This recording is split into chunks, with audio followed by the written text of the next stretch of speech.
Selamat sore, perkenalkan saya Ria Septiana. Saya perwakilan dari kelompok 4. Di sini saya akan mempresentasikan presentasi mengenai asuhan keperawatan pada pasien kegawat daruratan psikiatri. Kelompok saya terdiri dari 5 orang. Yang pertama ada Bu Daryati, ada Dersi Royana Sinaga, ada Mbak Hima, ada Pak Nugroho Adi Purwanto, dan saya sendiri Ria Septiana. Ya, di sini yang pertama kita bahas adalah mengenai keperawatan gawat darurat. Keperawatan gawat darurat adalah suatu pelayanan profesional yang didasarkan pada ilmu keperawatan gawat darurat dan teknik keperawatan gawat darurat berbentuk pelayanan biologi, psikologinya, sosial, spiritual yang komprehensif atau secara menyeluruh ditujukan pada semua kelompok usia yang sedang mengalami masalah kesehatan yang bersifat urgent, akut, dan kritis akibat trauma ataupun akibat suatu bencana. Kondisi kegawat daruratan itu sendiri adalah suatu kondisi di mana terjadi gangguan integritas fisiologis atau psikologis secara mendadak. Jadi adanya suatu kejadian yang berubah secara mendadak. Sedangkan fungsi pelayanan kegawat daruratan psikiatrik sendiri adalah suatu pelayanan yang menilai permasalahan pasien, yang memberikan perawatan jangka pendek, memberikan pengawasan selama 24 jam, mengerahkan tim untuk menyelesaikan intervensi atau perencanaan pada tempat kediaman pasien, menggunakan layanan manajemen keadaan gawat darurat untuk mencegah terjadinya krisis yang lebih lanjut, dan memberi peringatan pada pasien rawat inap dan rawat jalan, serta menyediakan pelayanan konseling lewat telepon. Faktor penyebab kegawat daruratan psikiatri itu sendiri adalah yang pertama yaitu kondisi kegawat daruratan tersebut, di mana kondisi tersebut terjadi secara mendadak mengenai fisiologis atau psikologis pasien. Dan ada beberapa tanda dan gejala awal kegawat daruratan psikiatri. Yang pertama adalah bunuh diri. Saya akan menjelaskan bunuh diri. Bunuh diri itu merupakan suatu tindakan yang agresif ya, yang merusak dirinya sendiri dan dapat mengakhiri kehidupan. Dan perilaku bunuh diri yang tampak pada seseorang ini biasanya disebabkan oleh stres yang tinggi dan kegagalan dari individu tersebut dalam mekanisme coping atau dalam penyelesaian masalahnya. Si pasien tidak bisa menyelesaikan masalah. Dan tanda-tanda dari gejala bunuh diri itu sendiri, yang pertama adalah berbicara tentang kematian. Biasanya ditandai dengan keadaan atau keadaan pasien di mana pasien sering membicarakan tentang menghilang dan ungkapan untuk membahayakan dirinya sendiri.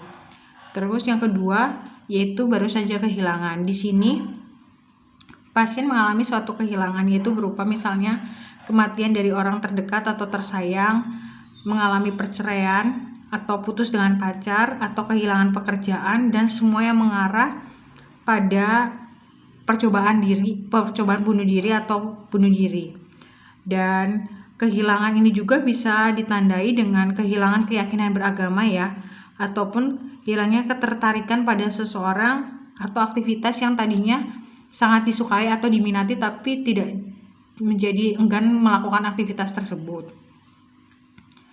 Lalu yang ketiga adanya perubahan kepribadian yang biasanya sih ditunjukkan oleh gejala misalnya pasien lebih sering kelelahan dan kecemasan yang tinggi atau kecemasan daripada biasanya.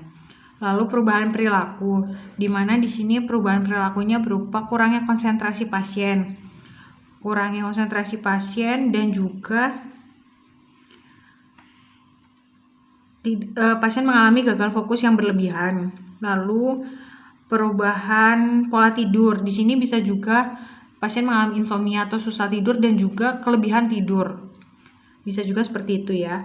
Lalu perubahan kebiasaan makan, di mana pasien tersebut bisa mengalami perubahan tidak nafsu makan ataupun makan berlebihan dan mengalami kenaikan berat badan yang drastis ataupun penurunan berat badan yang drastis.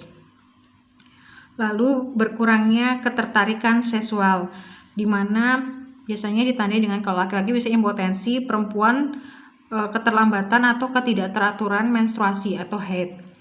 Lalu harga diri rendah, di mana gejala ini sering pada pasien-pasien yang akan melakukan bunuh diri, yaitu diperlihatkan dengan emosi yang minder, malu, dan membenci dirinya serta menganggap dirinya tidak bisa melakukan apa-apa. Lalu ketakutan dan kehilangan kendali, di mana orang tersebut sering khawatir yang berlebihan dan juga takut akan kehilangan jiwanya. Dan yang terakhir, kurangnya harapan akan masa depan. Jadi pasien tersebut atau individu mempunyai suatu kepercayaan kalau dia tidak punya harapan untuk hidup di kemudian hari. Yang kedua, tanda gejalanya adalah perilaku kekerasan. Jadi perilaku kekerasan ini merupakan suatu bentuk ekspresi ya, suatu bentuk ekspresi dari marah yang tidak sesuai, di mana seorang tersebut melakukan tindakan yang membahayakan dirinya atau bisa mencederai dirinya, bahkan dapat mencederai orang lain atau sampai dapat merusak lingkungan. Pengkajian awal pada pasien perilaku kekerasan biasanya dilakukan dengan observasi. Kita melihat pasien tersebut terjadi perubahan mukanya yang merah akibat marah, pandangan matanya yang tajam, otot-otot di wajah tegang, dan biasanya pasien lebih sering memaksakan kehendak untuk kita bisa melakukan apa yang diinginkan. Lalu ditandai juga pengkajian awalnya dengan wawancara, di mana kita bertatap muka secara langsung dengan pasien dan melakukan wawancara, di mana di situ emosi pasien biasanya terlihat meledak-ledak dan juga biasanya lebih bawel, berdebatnya lebih panjang, meremehkan, serta melakukan banyak penolakan saat akan kita wawancarai. Lalu ditandai juga dengan gaduh atau gelisah, di mana pasien sering terlihat mondar-mandir, berteriak-teriak, loncat-loncat, agresif, ataupun kadang bisa gembira yang berlebihan, bicaranya kacau, ganggu orang lain, ataupun tidurnya tidak nyenyak dan sulit berkomunikasi. Itu pengkajian awal pada pasien perilaku kekerasan. Dan selanjutnya saya akan menjelaskan dasar hukum pelayanan kegawat daruratan psikiatri. Jadi dasar hukumnya adalah Undang-Undang Nomor 23 Tahun 92 tentang Kesehatan, Peraturan Pemerintah tentang Kesehatan, Peraturan Menteri Kesehatan Nomor 585 Tahun 89 tentang persetujuan tindakan medis, dan Peraturan Menteri Kesehatan Nomor 159B Tahun 88 tentang rumah sakit. Lalu kita akan membahas psikosis. Psikosis ini ada skizofrenia, yaitu suatu gangguan psikosis fungsional berupa gangguan mental ya, jadi gangguan jiwa atau mental yang berulang dan ditandai gejala-gejala psikotik yang aneh atau khas, misalnya mengalami kemunduran fungsi sosial, fungsi kerja, dan perawatan diri. Menurut American Psychiatry Association di tahun 95 menyebutkan 1% populasi penduduk dunia mengalami skizofrenia atau gangguan jiwa, di mana 75% skizofrenia mulai mengidap pada usia 16 tahun sampai 25 tahun. Usia remaja dan dewasa muda memang mengalami resiko tinggi mengalami skizofrenia ya, karena di situ adalah masa-masa di mana kehidupan penuh stresor atau tekanan, dan kondisi penderita biasanya terlambat disadari oleh keluarga atau lingkungan, karena biasanya di situ tahap-tahap di mana individu mengalami penyesuaian terhadap dirinya masing-masing. Lalu konsep asuhan keperawatannya, yang pertama kayak tadi kita bahas adalah pengkajiannya ya, yaitu di situ kita mengkaji kondisi gaduh gelisahnya, kondisi dari gerak-gerik pasien, lalu tindak kekerasannya, tindak kekerasan apa yang dilakukan pasien, tentamen, squid, yaitu rencana bunuh diri atau percobaan bunuh diri, gejala ekstrapiramidal akibat penggunaan obat, efek samping dari penggunaan obat-obatan, dan delirium.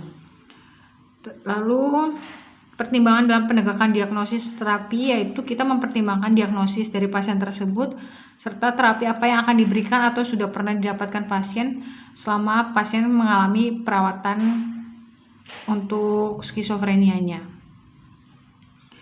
Dan ada evaluasi ya, yaitu evaluasi di mana kan itu adalah suatu penilaian kondisi pasien dalam krisis yang secara cepat dan tepat, di mana tujuannya untuk melakukan evaluasinya itu. Jadi kalau misalnya evaluasi ini dilakukan untuk menentukan diagnosis awal, untuk mengidentifikasi faktor-faktor presipitasi atau kebutuhan pasien yang akan segera kita butuhkan, lalu untuk memulai terapi atau merujuk pasien ke fasilitas yang sesuai. Jadi kalau misalnya pasien tersebut memang dibutuhkan untuk mendapatkan rujukan, ya kita rujuk secepatnya agar bisa tertangani. Dalam proses evaluasi nanti dilakukan itu wawancara kegawat daruratan, lalu pemeriksaan fisik secara lebih lanjut. Ya, pemeriksaan fisiknya secara head to toe dan juga pemeriksaan fisik. Mungkin ada misalnya diketahui misalnya ada luka-luka akibat tindak kekerasan dari pasien ataupun dari orang lain, dan yang penting adalah wawancara, di mana di situ kita akan melihat emosi dari pasien tersebut. Ada beberapa hal yang harus diperhatikan dalam menangani pasien yang mengalami gangguan jiwa atau skizofrenia dalam melakukan perawatan gawat darurat psikiatrinya. Yang pertama, keamanan pasiennya ya. Prinsipnya sih sebenarnya saya 3S, safety perawat, safety pasien, dan safety lingkungan juga. Jadi yang pertama itu medik psikiatrinya, tentang kejiwaannya, psikosisnya, apakah pasien tersebut mengalami gangguan mental berulang, sudah pernah dirawat dengan keluhan yang sama atau gangguan jiwa akibat masa lalu ataupun karena faktor keturunan, lalu tentamen switch di mana percobaan bunuh diri, serta kita mengkaji juga kemampuan pasien dalam merawat dirinya. Perlu diperhatikan juga ketidakmampuan pasien atau keluarga dalam merawat pasien psikiatri itu merupakan salah satu indikasi untuk dilakukan rawat inap ya.